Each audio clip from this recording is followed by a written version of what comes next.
मे आई कम इन? एक स्त्री स्वर मेरे कानों तक पहुंचा। मेरी निगाह फाइल पर से भटकी। मैं 5 से 6 की ग्लास टॉप टेबल के पीछे अपनी रिवॉल्विंग चेयर पर बैठा हुआ था। बड़ी तल्लीनता से काम कर रहा था। मेरे सामने कंप्यूटर की स्क्रीन ऑन थी और 100 से ज्यादा फाइलें मेरी तवज्जो का इंतजार कर रही थीं। रेड ट्रे, जिसमें वे फाइलें होती थीं जिन पर तुरंत निर्णय लेना आवश्यक होता था, मेरे पीएस के द्वारा उसके रिमार्क्स के साथ पड़ी हुई थीं। ऐसी फाइलें भी 20 से कम न थीं।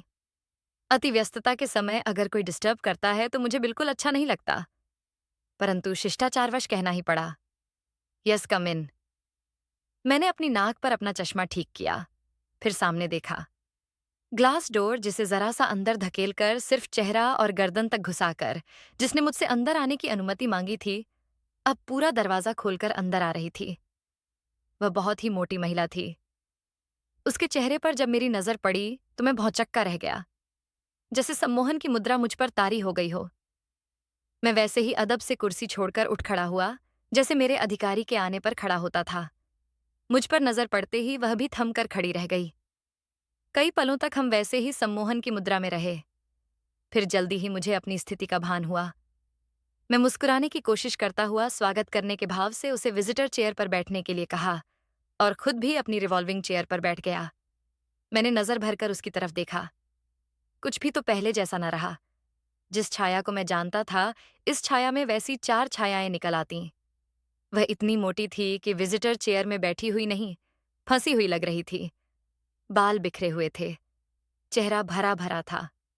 हर ओर से मांस की थैलियां लटक रही थीं। शायद ऐसी ही स्थिति को चतुर्मुखी विकास कहते हैं। क्या देख रहे हो?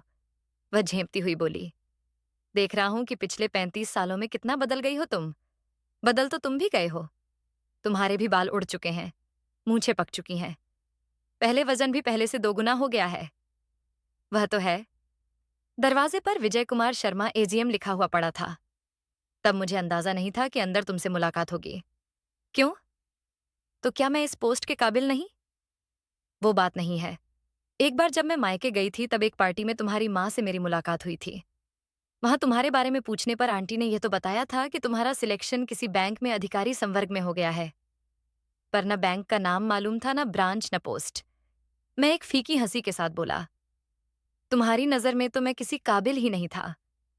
वह प्रतिवाद में कुछ कहना चाहती थी, पर कुछ सोचकर उसने अपने होंठ सी लिए। खैर छोड़ो, बैंक में कैसे आना हुआ? मैंने विषय परिवर्तन किया। वह पल भर के लिए हिचकिचाई, फिर बोली, दरअसल मेरे हस्बैंड रिटायर हो चुके हैं। पहले हम लोग एक छोटे से शहर खरगोन में रहते थे, जहां मेडिकल फैसिलिटी कम थी। बेहतर मेडिकल फैसिलिटी के लिए हम लोग भोपाल में बसना चाहते हैं। हमने मकान वगैरह तो ले लिया है, पर इनका पेंशन अब भी वही खरगोन के उसी बैंक में आता है। हम चाहते हैं कि पेंशन भी भोपाल ट्रांसफर हो जाए, पर जिससे भी बात करो वह टालने लगता है। मैं तो शिकायत लेकर आई थी, पर पेंशन के डॉक्यूमेंट कहाँ हैं? साथ लाई हूं। पति बाहर रिसेप्शन में विजिटर चेयर पर बैठे हैं। मैं उन्हें लेकर आती हूं। वह 5 मिनट के बाद वापस अपने पति के साथ लौटी। मिस्टर हस्बैंड बूढ़े, बीमार और पैरों से लाचार, लंगड़े से थे। शरीर छाया की तरह ही भारी था। वॉकिंग स्टिक की मदद से छोटे छोटे कदमों से वे अंदर आए और प्रिया की सहायता से विजिटर चेयर पर बैठने में कामयाब हुए। इतने से काम में बेचारे का दम फूलने लगा था। मैंने पानी का गिलास उनकी ओर बढ़ा दिया। मुझे उस आदमी से आज बहुत ही सहानुभूति हुई, जिससे कभी मैं नफरत करता था। धन दौलत, रुतबा, ओहदा भी तभी तक आकर्षक लगता है जब तक जिस्म में जान हो। शरीर बीमार पड़ा, कमजोर हुआ, ऊर्जा ही न रही। फिर आदमी आलू के बोरे की तरह असहाय रह जाता है। मैं उठकर औपचारिकतावश मिस्टर हस्बैंड से हाथ मिलाया, रस्मी तौर पर हालचाल पूछे। फिर पेंशन सेक्शन देख रहे संदीप शर्मा को इंटरकॉम पर तुरंत आने का आदेश दिया और अटेंडेंट को कोल्ड ड्रिंक लाने का इशारा किया।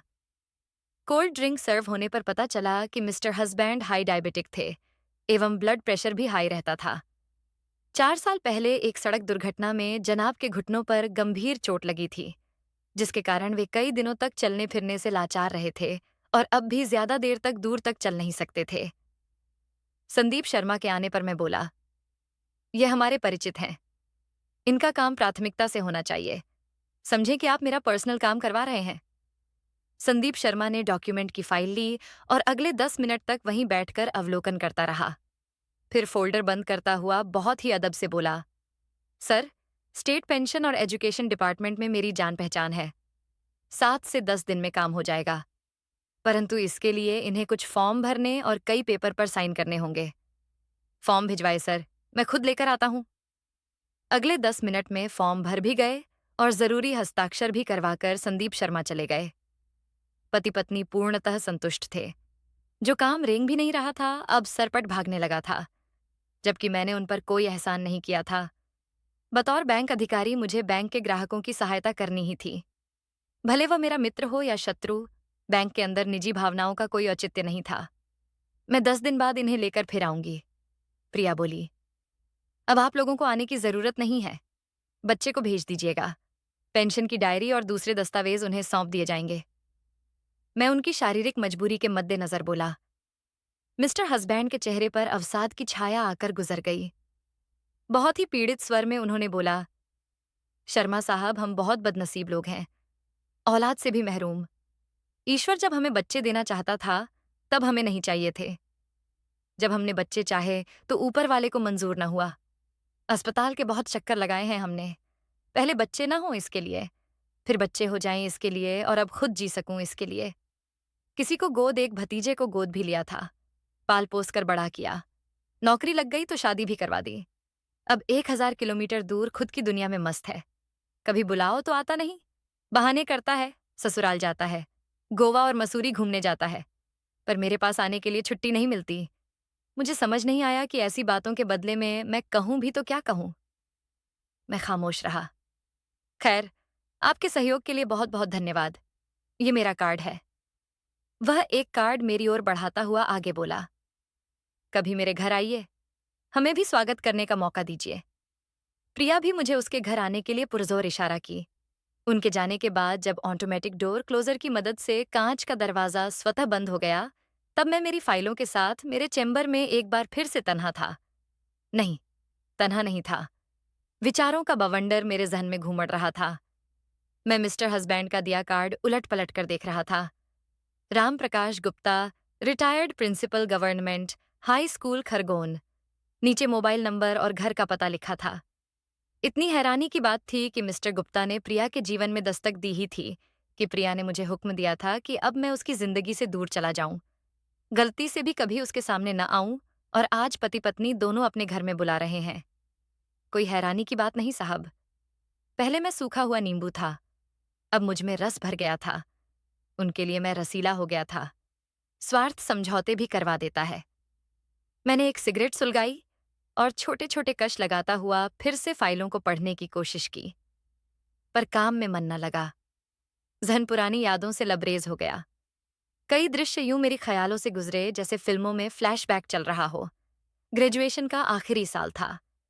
मैं और प्रिया एक ही कक्षा में पढ़ते थे। इंटरमीडिएट के 2 साल और ग्रेजुएशन का तीसरा साल, कुल 5 साल का सानिध्य था। कब दोनों के मन में प्रेम का अंकुर फूटा, कब हमने एक दूसरे पर अधिकार जताना चाहा। हमने रस्मी तौर पर एक दूसरे को प्रपोज भी नहीं किया था, पर दोनों एक दूसरे की मन की भावनाएं समझते थे। साथ घूमते थे, सिनेमा देखते थे, थोड़ी बहुत चुहलबाजी भी कर लेते थे। अभी हमने भविष्य के बारे में कुछ सोचा भी न था कि एक दिन प्रिया अपने माता पिता के साथ दूसरे शहर में एक शादी में गई। रिश्तेदार के घर में शादी थी। दूर दूर से रिश्तेदार आए थे। उन्हीं रिश्तेदारों में एक 35 वर्षीय सरकारी कर्मचारी आया। बेरोजगारी के भीषण दौर में एक अविवाहित सरकारी मुलाजिम। सबके तवज्जो का मरकज तो बनना ही था, बना युवतियों के लिए भी और उनके माता पिता के लिए भी। उन दिनों प्रिया 23 वर्ष की होने वाली थी। भला की खूबसूरत तो थी ही, शोखी भी कूट कूट कर भरी हुई थी। यही शोखी, चुलबुलापन, अदाएं उस युवक को भा गया। लड़के ने अपनी बहन को अपनी पसंद बताई और आधे घंटे में रिश्ता तय हो गया। प्रिया के माता पिता अपने भाग्य को सराह रहे थे। लड़का उम्र में जरा सा बड़ा था, पर दान दहेज से जिस समाज में रिश्ते तय होते हों, वहां उन्हें लड़का अपनी हैसियत से बाहर का दिखा। पिता की आर्थिक स्थिति के सामने उम्र में 12 साल का अंतर उन्हें मामूली सा लगा। 35 साल की उम्र में आदमी सजा धजा हो, थोड़ा खुद को मेंटेन करके रखता हो तो लड़का जैसा ही दिखता है। और फिर एक सरकारी मुलाजिम ने एक बेरोजगार विद्यार्थी की दुनिया लूट ली। वापस आने पर प्रिया मुझे एकांत में मिलने के लिए बुलाई। चेहरे पर जमाने भर का दर्द झलकाते हुए मुझे 10 दिन का अल्टीमेटम देती हुई बोली, या तो 10 दिन के अंदर मुझसे शादी करो या मेरे सारे खत मुझे लौटा दो। 10 दिन। इसके बाद भी वह अपनी बेबसी सुनाती रही। माता पिता की इज्जत, जमाने से रुसवाई, पता नहीं और क्या क्या। मुझे 10 दिन के अंदर शादी, इसके अलावा कुछ भी याद नहीं। याद क्या रहता, मैं तो उससे आगे कुछ सुना भी नहीं। न जाने कितनी देर तक मैं सकते की हालत में रहा। जहन तब जागा जब वह अभिमान करके चली गई। उन दिनों में 23 साल का होने वाला था।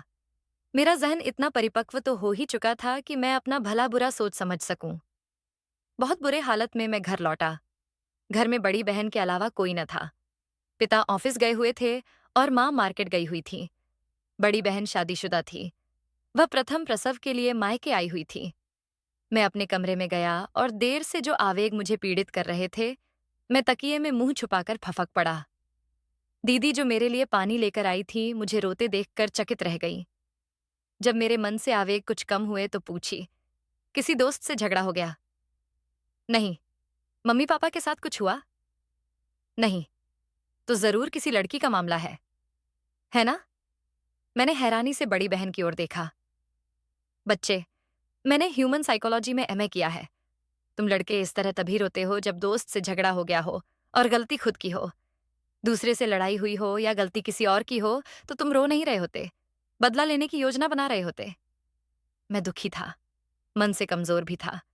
मैंने बड़ी बहन से सब कुछ सच सच कह दिया। क्लासमेट से प्यार एक आकर्षण के अलावा और कुछ नहीं है। लड़के अभी करियर ही बना रहे होते हैं कि लड़कियों की शादी हो जाती है, बच्चे हो जाते हैं।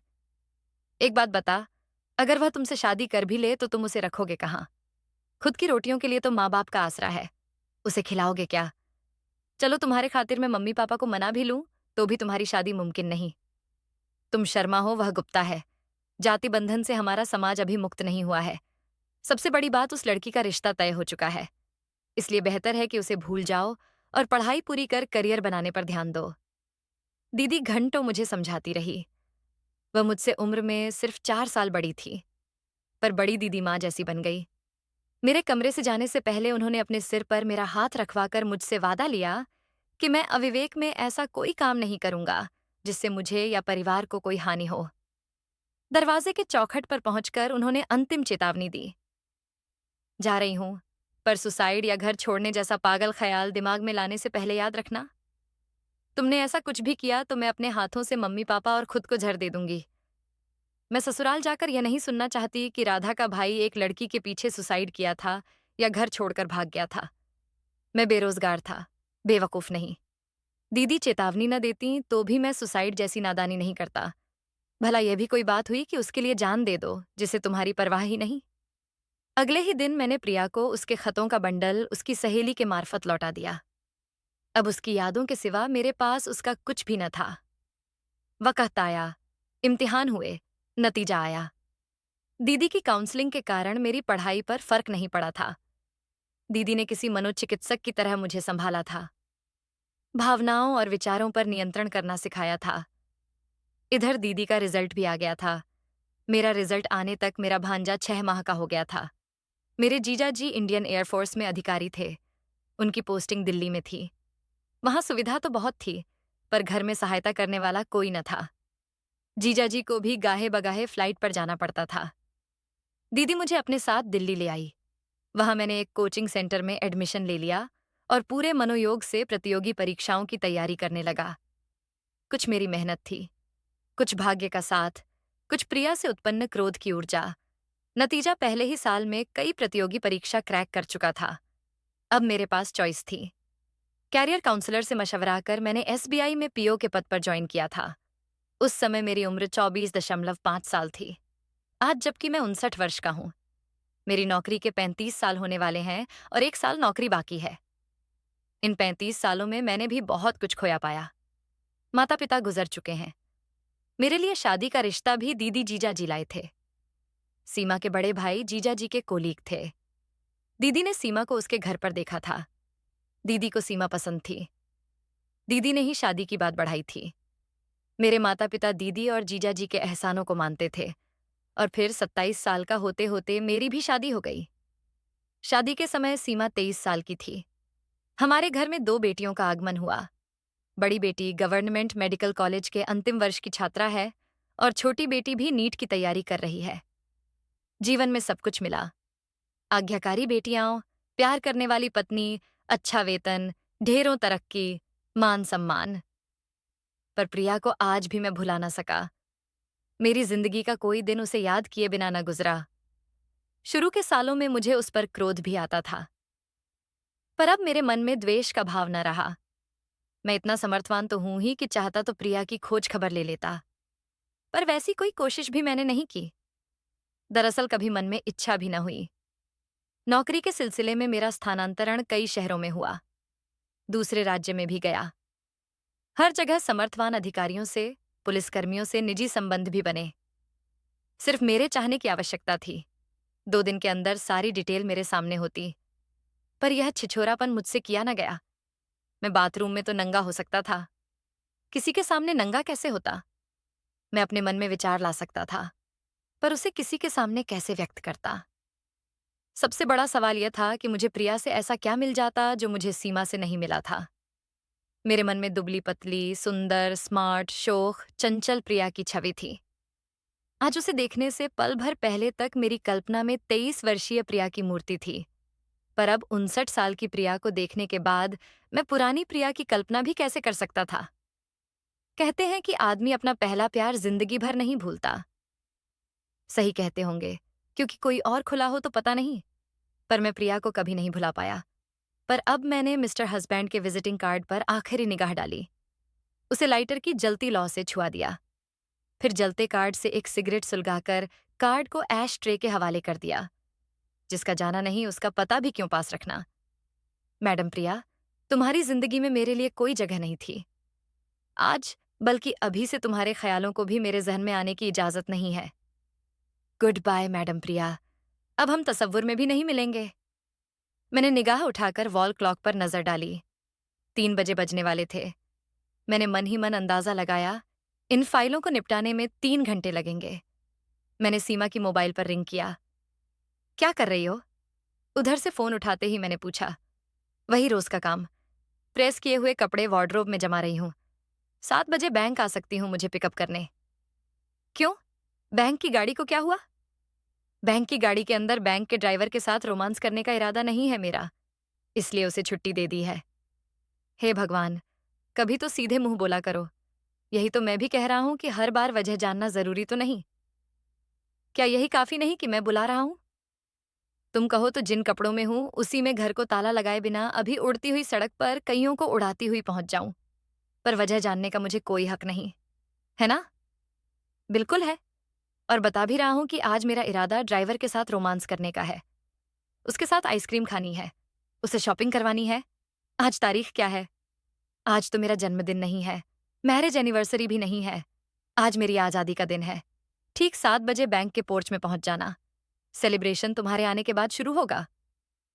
फोन काटकर मैंने अटेंडेंट से दरवाजे पर डोंट डिस्टर्ब का प्ले कार्ड लगवाया, फिर पूरी तल्लीनता से अपनी नौकरी को अंजाम देने लगा। आखिरी फाइल एंडोर्स करके जब मैंने फाइल बंद किया, तब तक 5:15 बज चुके थे। मैंने मेरे पीएस को बुलाया और चाय पीते हुए उसे जरूरी हिदायत देने लगा। 7 बजे बजने में 2 मिनट बाकी थे, तब मुझे पोर्च से क्रेटा के हॉर्न की जानी पहचानी आवाज सुनाई दी। बैंक से मिली गाड़ी के ड्राइवर को मैं पहले ही जाने के लिए कह चुका था। मैंने आदतन अपनी टाई की नॉट ठीक किया और शाइस्तगी से चलता हुआ क्रेटा तक पहुंचा। डोरमैन ने मेरे लिए कार का दरवाजा खोला और मैं सीमा की बगल की सीट पर बैठ गया। कहाँ चलना है? सीमा इग्निशन स्टार्ट करती हुई बोली। मगनलाल ज्वेलर्स के शोरूम तक चलो। वहां क्यों? कार मंथर गति से आगे बढ़ी। ड्राइवर के कान में मामूली सोने का टॉप्स अच्छा नहीं लग रहा। मैं सोच रहा था कि इन टॉप्स पर डायमंड लग जाए तो अच्छा लगेगा। मजाक मत करो। याद है, कभी तुम्हें उस शोरूम में एक डायमंड टॉप्स पसंद आया था और हम ले नहीं पाए थे। हाँ, बड़ी बेटी के मेडिकल कॉलेज की फीस भरनी थी, लेकिन फीस तो 2 महीने बाद फिर भरनी है। वो टिकटॉक पर आजकल के छोकरे कहते हैं ना कि शोना बाबू तुम्हारे आईफोन के लिए किडनी बेच दूंगा। सोच रहा हूं कि तुम्हारे कानों को खूबसूरत बनाने के लिए मैं भी किडनी बेच दूं। आज सुबह तक पैसों का रोना रो रहे थे। इसकी फीस भरनी है, उसकी कस्ट भरनी है, ये लेना है, उसको देना है। आखिर सुबह से शाम तक में ऐसा क्या हो गया कि सब हो जाएगा मेरी जान। यही जिंदगी है। रोना भी है, गाना भी है। तकलीफ तो है पर मुस्कुराना भी है। सीमा के जबड़े कसे। फिर वह बड़ी दक्षता से कार ड्राइव करने लगी। मैंने गौर से सीमा के चेहरे को देखा। 55 साल की हो गई थी, पर फौजी परिवार में जन्म व परवरिश का ही असर था कि सदा अनुशासित रहती थी। उसके पिता आर्मी में थे और बड़े भाई एयरफोर्स में। बचपन से ही खेलकूद, व्यायाम, संयमित भोजन ने चतुर्मुखी विकास से बचाकर रखा था। चेहरे से उम्र का अंदाजा तो होता था, पर काया अभी भी रोगमुक्त थी। सीमा को स्मार्ट बनाने में बेटियों का भी योगदान था। कार ड्राइविंग सीमा का शौक था। ये कार भी सीमा के लिए ही ली गई थी। मगनलाल ज्वेलर्स की पार्किंग में कार पार्क हुई। मेरे लिए रत्न जड़ित कर्णफूल खरीदने से ज्यादा जरूरी है बेटियों का भविष्य। वह स्थिर स्वर में बोली। मेरे लिए भी। पर क्या मैं अपनी मर्जी से तुम्हें कुछ पहना भी नहीं सकता? सब कुछ तुम्हारा है। मैं भी। पर क्या मुझे कुछ भी जानने का अधिकार नहीं है? आज मैं 35 साल की गुलामी से मुक्त हुआ हूं। एक प्रेत, या यूं कहूं कि प्रेतनी या चुड़ैल ने मेरी सोच पर कब्जा कर लिया था। हर पल मेरे ख्यालों में रहती थी। आज मैंने उससे मुक्ति पा ली है। सीमा की पलकें उठीं। वह हैरानी से मेरी ओर देखी। उसके होंठ कांपे। फिर पलकों से आंसुओं की मोटी मोटी बूंदें टपक पड़ीं। उसने मेरी दाईं बांह दबोच ली। एक कराह सा उसके कंठ से फूटा। 32 साल बाद अब जाकर बता रहे हो? मैं किंकरतव्य विमूढ़ सा रह गया। मेरे हाथ उठे और सीमा के सिर पर जा टिके। मैं उसका अपराधी था। उसे हक था कोई भी सजा तजवीज करने का। कई पलों तक हम वैसे ही रहे। फिर सीमा संयत हुई। टिश्यू पेपर से उसने अपना चेहरा पोंछा। फिर मुस्कुराने का असफल प्रयास करती हुई बोली, तो आज प्रिया गुप्ता जी से मुलाकात हो गई। मैं जैसे आसमान से गिरा। हैरान होने की बारी अब मेरी थी। तुम उसे कैसे जानती हो? मैं उसे नहीं जानती, पर जानना जरूर चाहूंगी। उसे धन्यवाद कहना चाहूंगी कि उसने मेरे सौभाग्य को मेरे लिए छोड़ दिया था। अरे, तुम्हें उसके बारे में पता कैसे चला? मैं सस्पेंस से मरता हुआ बोला। राधा दीदी बहुत अच्छी हैं। वह मुझे तब भी प्यार करती थीं जब वह नहीं। मैं उन्हें भाभी कहती थी। उन्होंने कभी भी मुझे या मेरे भैया को धोखे में नहीं रखा। शादी के पहले से मुझे मालूम था कि प्रिया गुप्ता ने तुम्हारा दिल तोड़ा था, और यह बात तुम्हारे माता पिता को भी मालूम था। तभी दीदी के साथ उन्होंने तुम्हें दिल्ली भेजा था। कमाल है। मुझे तो कभी इल्म ही ना हुआ कि दीदी के अलावा भी। सिंपल बात है। दीदी का मकसद तुम्हें संभालना था, तुम्हें लज्जित करना नहीं था। पर तुम्हारा मन नहीं किया कुछ जानने को। दीदी ने कसम दी थी कि प्रिया की चर्चा भी कभी भूलकर तुमसे ना करूं। और फिर मैं भी तो तुमसे प्यार करने लगी थी। देखो, कुछ लड़कियां प्रेम करती हैं, फिर प्रेमी से शादी कर लेती हैं। कुछ पहले शादी करती हैं, फिर प्रेम करने लगती हैं। तुम्हारे दिल्ली प्रवास के दौरान मैं अक्सर तुम्हें आते जाते देखती थी। तुम मुझे अच्छे भी लगते थे। जब राधा दीदी ने हमारी शादी की बात छेड़ी, तो नए नजरिए से तुम्हें देखा। और शादी तय होने और शादी होने के दरमियान ही मैं तुमसे टूट टूट कर प्रेम करने लगी थी। कभी प्रिया के बारे में जानने की इच्छा न हुई। कैसे ना होती? तुम्हारे कॉलेज के ग्रुप फोटो में वह भी तो थी। By name, by position. शक्ल तो फोटो से ही जान गई थी। किसी से पूछताछ इसलिए भी नहीं कर पाई क्योंकि राधा दीदी की कसम आड़े आ गई। अब तो वह प्रिया गुप्ता के नाम से फेसबुक पर भी है। मुझसे तो डबल ही होगी। मेरी स्मार्ट पत्नी आज मुझे मिनट मिनट पर हैरान कर रही थी। मेरे जहन में प्रिया है, इसका तुम्हें कभी इल्म भी ना हुआ। हुआ ना, कई बार लगा कि बाहों में सीमा, ख्यालों में प्रिया। अगर पोजीशन चेंज हो जाता। बाहों में वह होती तो फौजी की बहन बेटी हूं। जूडो कराटे भी जानती हूं। पूरा लश्कर लेकर टूट पड़ती। फिर वह भैंस किसी तबेले में बंधी होती। वह मेरे गाल पर चिकोटी काटती हुई बोली। मैं उसे आलिंगन में भरना चाहता था, पर तभी उसने कार का गेट खोल दिया। मुस्कुराकर बोली, चलो बाहर निकलो। वह पार्किंग बॉय भी सोच रहा होगा कि पक्की उम्र के स्त्री पुरुष बंद गाड़ी के अंदर कर क्या रहे हैं। हर सिक्के के दो पहलू होते हैं। एक पहलू हमने देख लिया, अब दूसरा पहलू प्रिया की कलम से। ईश्वर को लाख लाख धन्यवाद, आज काम तो हुआ। शिफ्ट की पुष्ट पर पीठ टिकाते ही मेरे मुंह से अनायास ही निकल पड़ा, धन्यवाद मिस्टर शर्मा को भी, जिनकी सहायता के बिना यह मामूली काम भी पहाड़ चढ़ना लग रहा था। रामप्रकाश गुप्ता जी कार को गियर में डालते हुए बोले, वही तो। याद करो, यही संदीप जो आज बिछा बिछा जा रहा था, पिछले सप्ताह हमसे बात तक नहीं करना चाहता था। हर बात में अड़ंगे लगा रहा था। ये एनओसी लाओ, वो डॉक्यूमेंट लाओ। गलती संदीप की नहीं है। मैं खुद शासकीय सेवा में रहा हूँ। ऑडिट में या इंस्पेक्शन में अगर कोई अनियमितता पाई जाती है तो स्टाफ की मुसीबत हो जाती है। सिस्टम ऐसा है कि हो रहा काम भी एक रुकावट के पीछे अटक जाता है।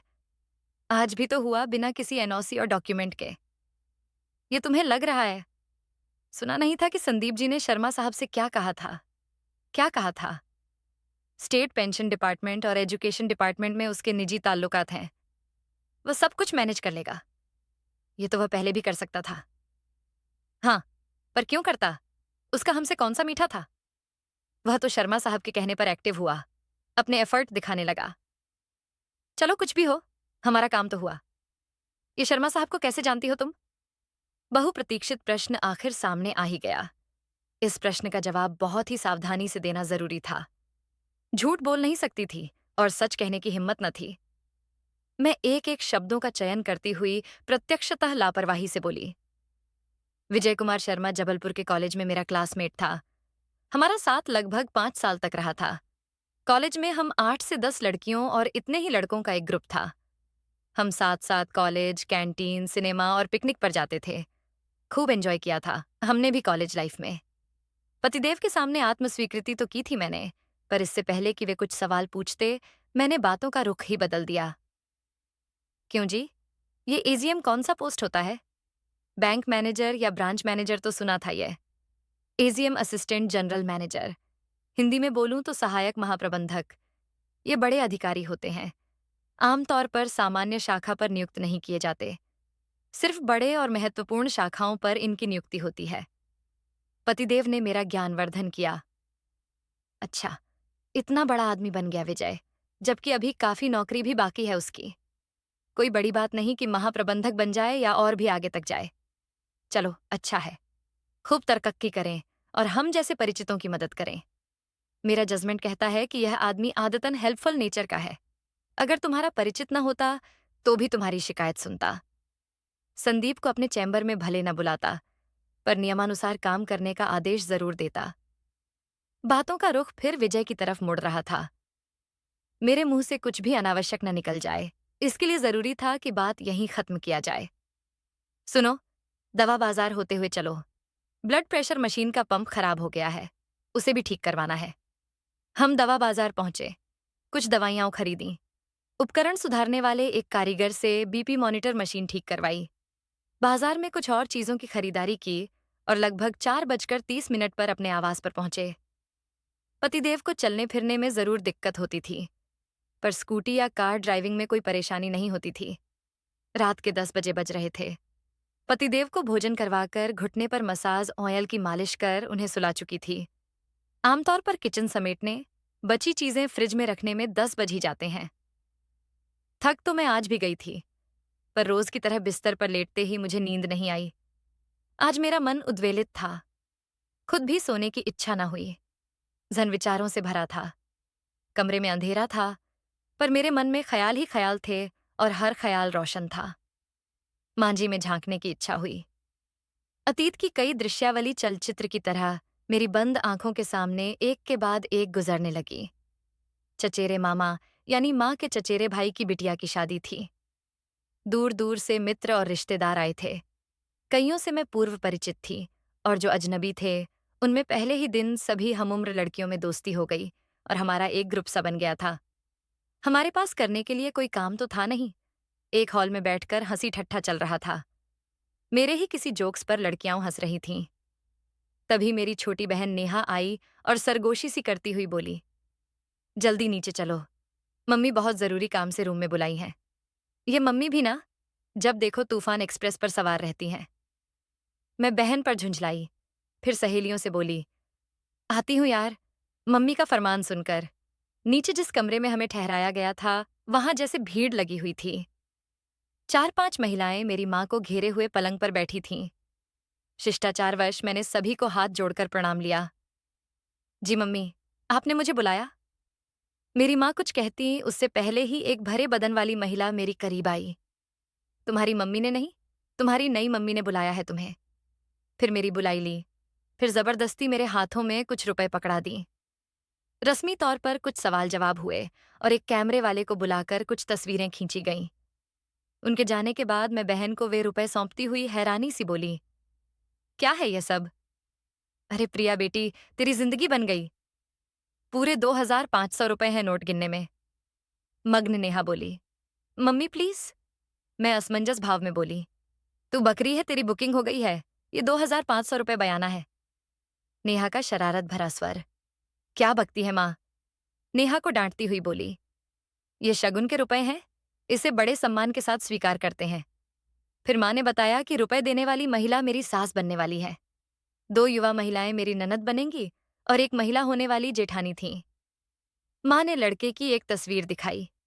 मुझे फौरन याद आ गया कि यह लड़का पिछले 3 दिनों से मुझ पर निगाह रख रहा था।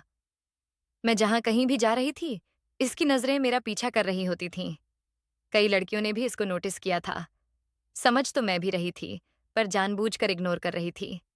सहेलियों से आपसी बातचीत के दौरान उसे ठरकी भी कह रही थी। तभी तो एक लड़की ने जलकर कहा भी था कि गलत जगह लाइन मार रहा है। हमारी तरफ कोशिश करता तो इसी मंडप में फेरे पड़ जाते। आगे माँ ने बताया कि राम जी पहली नजर में ही मुझ पर फिदा हो गए थे। पिछले कई साल से उनके लिए लड़की देखी जा रही है, पर किसी को माँ पसंद नहीं करती। किसी को बहनें रिजेक्ट कर देती, किसी का खानदान अच्छा नहीं है, किसी को लड़का ही नापसंद कर देता है। हाइट कम है, वेट ज्यादा है, लुक ठीक नहीं है, गोरी कम है, किसी किसी का तो एजुकेशन ही कम होता है, नाक चिपटी है, दांत बाहर हैं, यानी इनकार करने के बहाने हजार। राम जी ने अपनी बहन को मेरी ओर इशारा कर कहा, इस तरह की लड़की से ब्याह करना चाहते हैं। बहन ने कहा, इस तरह की क्यों? यही क्यों नहीं? फिर मेरे बारे में जानकारी हासिल किया गया। मुझे पता भी न चला और जरा सी देर में पूरे खानदान ने मुझे देख भी लिया और पसंद भी कर लिया। राम प्रकाश जी के पिता मामी की बुआ के लड़के थे। बहुत दूर का रिश्ता था। इस कारण मेरी वह राम जी की शादी में कोई अड़चन भी न थी।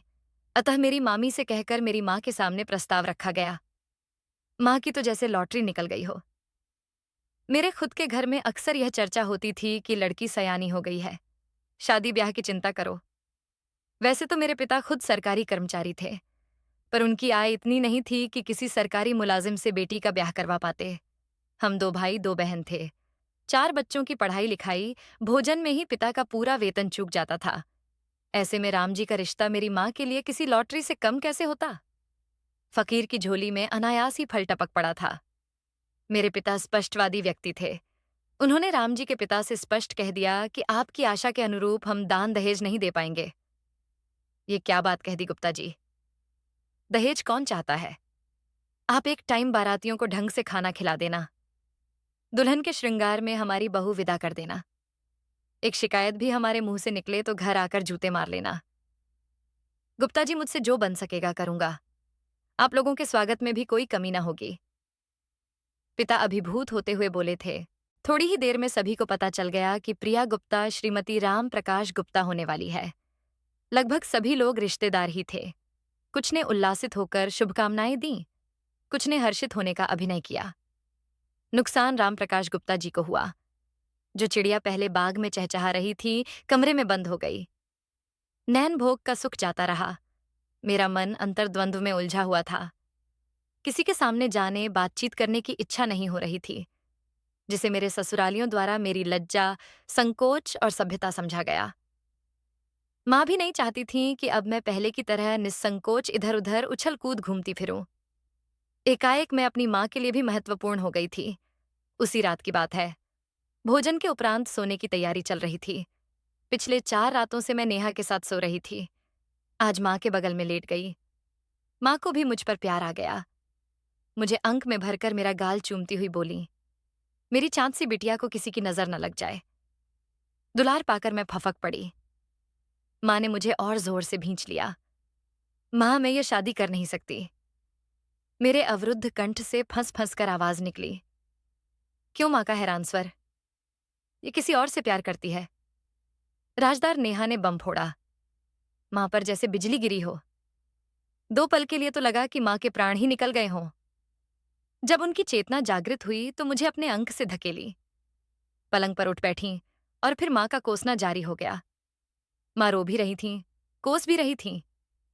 सत्यानाश हो तेरा। ये क्या कर लिया तुमने? कौन है वह? क्या करता है? जैसे ढेरों सवाल भी जारी हो गए। नेहा जो उम्र में मुझसे सिर्फ 1.5 साल छोटी थी और मेरे ही कॉलेज की सेकंड ईयर की छात्रा थी, मेरी हमराज थी।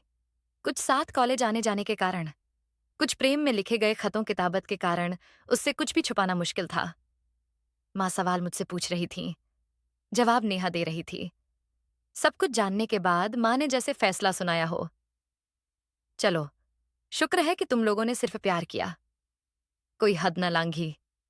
बेटी, बड़े बड़े मंचों से स्त्री पुरुष एक समान, समानता का अधिकार जैसे जो नारे लगाए जाते हैं ना, वह सुनने में ही आनंददायक होता है। वास्तव में यह संभव नहीं होता। जब प्रकृति ने ही स्त्री और पुरुष में भेदभाव किया है, तो पुरुष प्रधान समाज से क्या शिकायत करना? एक ही अपराध, एक ही समय में, एक ही जगह पर स्त्री पुरुष करते हैं, पर परिणाम अलग अलग होता है। पुरुष अपने 4 मित्रों में उस अपराध का वर्णन इस तरह कर सकता है जैसे उसने कलिंग विजय प्राप्त कर ली हो, पर स्त्री सुख पाकर भी इस तरह छुपाती है जैसे उसकी लंका लूट गई हो। अपराध के परिणाम स्वरूप अगर नए जीव का सृजन हो गया तो पुरुष पल्ला झाड़कर भाग सकता है, अक्सर भाग भी जाता है। पर स्त्री कहाँ भागे? वह तो जहां जाएगी उसका फूला हुआ पेट उसके साथ जाएगा। मैं क्या बोलती? लगभग 23 साल की उम्र में इतनी समझ तो आ ही गई थी कि किसी चीज की अहमियत तभी तक होती है जब तक कि वह दुर्लभ होता है। सुलभ होते ही उसकी अहमियत खत्म हो जाती है। अत्यधिक सुलभ होने पर तो दुरुपयोग भी शुरू हो जाता है। विजय के मन में क्या था, यह मैं नहीं जानती थी। पर सुनसान जगह पर किसी होटल या मित्र के घर पर न उसने मुझे बुलाया था, न मैं वैसी जगहों पर गई थी। कई बार हम थिएटर में एक साथ सिनेमा देखने जरूर गए, पर विजय ने कोई गलत हरकत नहीं की थी। मेरी मान मर्यादा का ख्याल वह मुझसे भी ज्यादा रखता था। कभी दुपट्टा ढलक जाता था तो वह टोक देता था, कपड़े ठीक करो, तेरी किस्मत अच्छी है जो वह लड़का तेरे रूप पर मोहित हो गया, वरना शादी करने लायक उम्र की कौन सी लड़की यहां मौजूद है जिसे वह ऑफर करता और लड़की मना कर देती। प्रिया, ऐसे मौके रोज रोज जीवन में नहीं आते। बेटी, तेरे पापा अगर ऐसी सरकारी नौकरी वाला लड़का तुम्हारे लिए ढूंढें तो दहेज में कम से कम 7 लाख रुपए नगद देने होंगे, साथ ही गहने, कपड़े, दहेज का दूसरा सामान। शादी के दूसरे खर्चे के लिए भी इतने ही रुपए और चाहिए। कहाँ है हमारे पास? 14 लाख। घर की हालत तुमसे कुछ छुपी नहीं, और तुम एक विजातीय बेरोजगार लड़के के प्रेम में डूबकर एक सुनहरे अवसर को ठुकराना चाहती हो, जबकि अभी यही कंफर्म नहीं है कि विजय तुमसे शादी करना भी चाहता है या नहीं। क्या पता तुम्हारे साथ सिर्फ टाइम पास कर रहा हो। उस पूरी रात माँ मेरा ब्रेन वॉश करती रही, जीवन की ऊंच नीच समझाती रही। विवाह सिर्फ 2 व्यक्तित्व का ही मिलन नहीं होता, बल्कि 2 परिवारों का, खानदानों का भी मिलन होता है। जैसी बातें ठूस ठूस कर मेरे दिमाग में भरती रहीं। मेरी माँ इतनी ज्ञानी है, ये मुझे तभी पता चला जब तक मुझसे हाँ ना कहलवा ली। माँ का उपदेश खत्म न हुआ, न खुद सोई, न हम बहनों को सोने दी। आज मुझे यह भी एहसास हुआ कि मैं बालिग तो हो गई थी, पर खुद मुख्तार नहीं हुई थी। मुझे मेरे ही जीवन के फैसले लेने की अनुमति न थी। भोर होने को आई तब सोने को मिला, वह भी सिर्फ 2 घंटे। दोपहर में हमारी ट्रेन थी जो जबलपुर से भोपाल जाती थी। भोपाल वापस लौटने के अगले ही दिन मैं कॉलेज गई। माँ आज भी अपना सबक और मेरा वादा याद दिलवाई थी। पहला ही मौका हाथ आते ही मैंने विजय से एकांत में मिलने को बुलाया। हम कॉलेज कैंपस के ही एक तन्हा कोने में मिले। कैसी हो? जबलपुर कैसा लगा? आते ही उसने पूछा था। पिछले दिनों मेरे जीवन में ऐसा कुछ हो गया है कि तुमसे चर्चा करना जरूरी हो गया है। कोई लड़का वड़का तो पसंद नहीं कर लिया तुमने? वह आदतन मजाकिया लहजे में बोला। मैंने तो किसी को पसंद नहीं किया, पर किसी ने मुझे पसंद कर लिया है। मैं दबी जुबान में बोली। कमाल है, किसकी नजर इतनी खराब है कि तुम्हें? मजाक लग रहा है। मैं लगभग चीख पड़ी। मुझे 10 दिन की मोहलत मिली है। अगर मुझे खोना नहीं चाहते तो इन 10 दिनों में मुझसे शादी करो, या शादी के लिए कुछ ऐसा करो कि मेरे घर वालों को तुम पर यकीन हो सके, वरना 15वें दिन मेरी सगाई हो जाएगी। और फिर मेरी आंखों से आंसुओं की धारा बह निकली। पर 10 दिन में क्या हो सकता है? सब कुछ हो सकता है, अगर करना चाहो तो। अब फैसला तुम्हें करना होगा कि इन 10 दिनों में मुझसे शादी करोगे या मेरे वे खत लौटाओगे जो मैंने तुम्हें लिखे हैं। दिल पर पत्थर रखकर आखिरकार मैंने कह ही दिया। विजय के चेहरे पर कोई प्रतिक्रिया न हुई।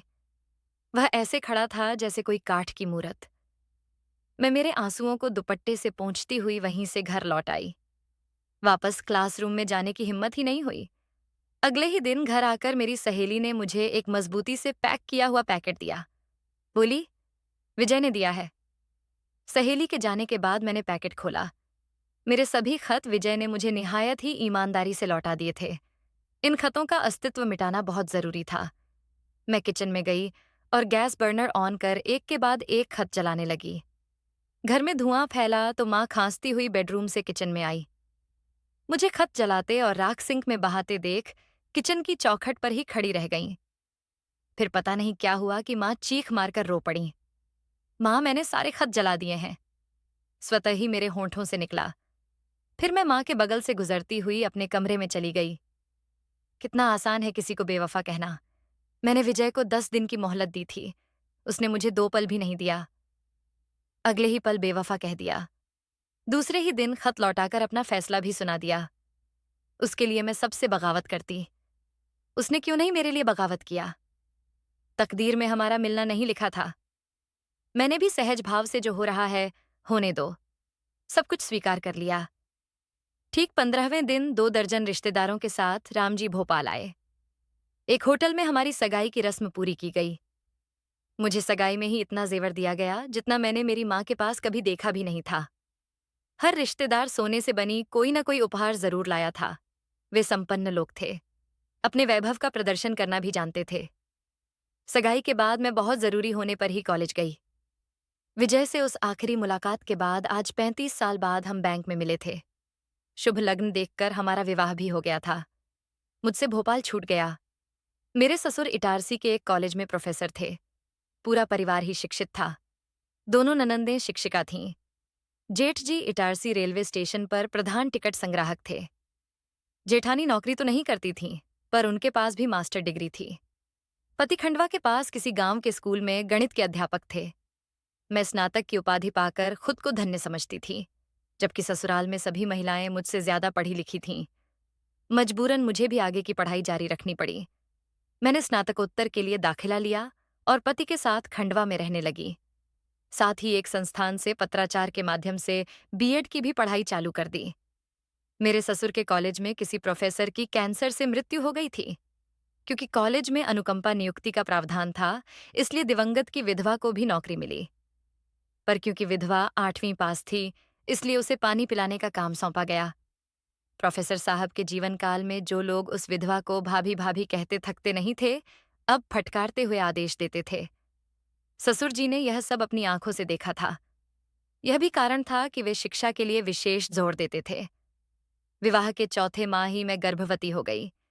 इतनी जल्दी हम बच्चा नहीं चाहते थे, इसलिए एक प्राइवेट हॉस्पिटल में मैंने इस गर्भ से निजात पाली। अगले 2 साल में मैं 3 बार और गर्भवती हुई।